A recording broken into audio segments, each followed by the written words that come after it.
But, Mr. President, I wouldn't be the person I am, and you wouldn't respect me for what I am, if I were not to tell you also of the sadness that is in my heart for what happened during the last week.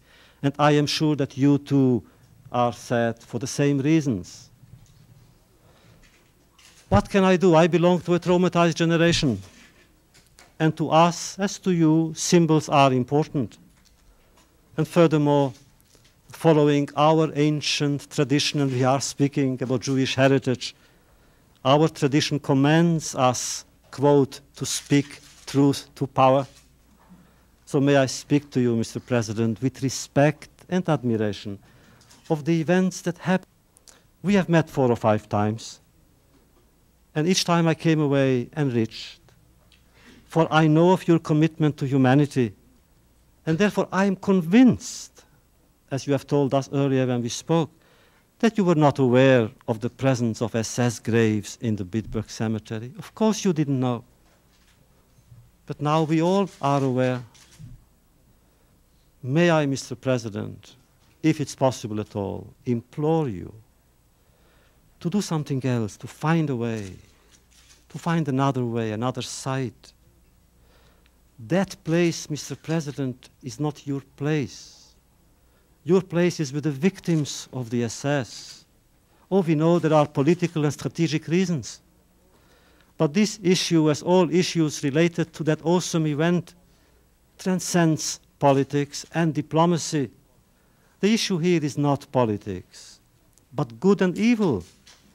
And we must never confuse them, for I have seen the SS at work, and I have seen their victims. They were my friends, they were my parents. Mr. President, there was a degree of suffering and loneliness in the concentration camps that defies imagination. Cut off from the world, with no refuge anywhere, sons watched helplessly their fathers being beaten to death. Mothers watched their children die of hunger. And then there was Mengele and his selections. Terror, fear, isolation, torture, gas chambers, flames rising to the heavens. But, Mr. President, I know and I understand, we all do, that you seek reconciliation. And so do I, so do we. And I too wish to attain true reconciliation with the German people. I do not believe in collective guilt, nor in collective responsibility. Only the killers were guilty.